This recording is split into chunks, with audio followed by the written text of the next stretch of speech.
And so everybody's been obsessing over AI. And that makes a lot of sense. What I wanted to talk about in this episode is not how these are two disparate technologies. A lot of businesses and CEOs that I'm talking to are like, oh yeah, Web3 died in 2022. We're all about AI now. What? Okay, these are not mutually exclusive spaces.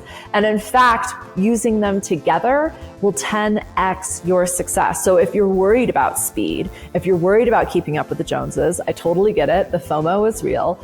Check out how AI and Web3 can not only work synergistically in the sense that you can use AI to build on Web3.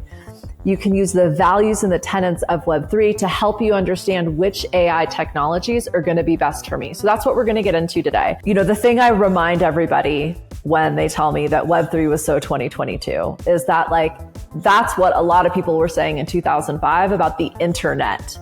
That web pages and websites were for tech companies. You know, your local mom and pop business didn't need all of the fancy bells and whistles. Same thing happened with social media. This is for college kids and people looking for love. This technology is here to stay. And don't forget, Web3 has been around since 2014. We've been building on this concept because Web 2 is predatory.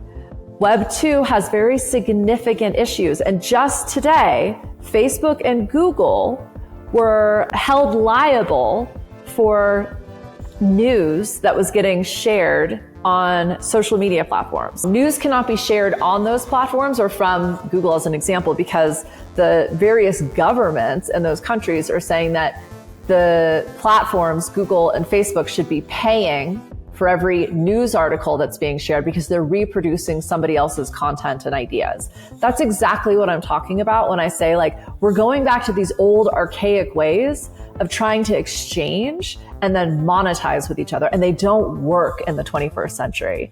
So what we can do together is figure that out. That's exactly what City Roots DAO is about. That's exactly what Web3 is about, because it's by the people for the people. Web3 is attempting to solve the centralization, the ownership, the gatekeeping, and essentially the censorship that's happening on Web 2. AI can assist with that, and beautifully. So if you believe in transparency, building in public, doing things in a manner that involves your community, your customers, clients, buyers, your people, and you do that by value alignment, you find people that also believe business and exchange and creativity should be transparent, that we should be able to trust the platforms and the creators and the businesses that we're exchanging with or just simply participating in, right?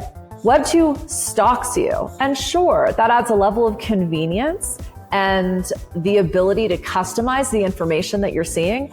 That's a euphemism for saying information is being censored so that you get what you want, theoretically, but it's based on your buying habits. Now, this is what's really interesting. AI can actually supplement that need for customization and individualized experiences on Web3. So AI is not only solving the problems that Web3 has been difficult to engage with. The user interfaces still have a lot of work. It's not for everybody yet.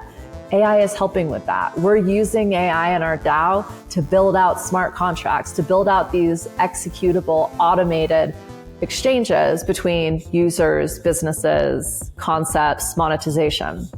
So with Web3 and AI, there are a handful of ways they intersect, and the combination of these technologies is going to bring about significant changes in the digital landscape.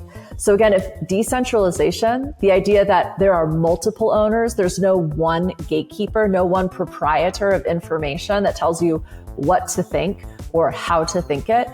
That's how I experience decentralization, and it's really important to me. That's why this is such a fantastic platform, is because you can expose yourself to a million different ideas, a million different service providers and knowledge economists and experts and complete wackadoodles, don't get me wrong. The point being, decentralization, I believe, is paramount to the future development, not just of our businesses or our livelihoods, but of our communities, our nation states, our cultures, and our economies.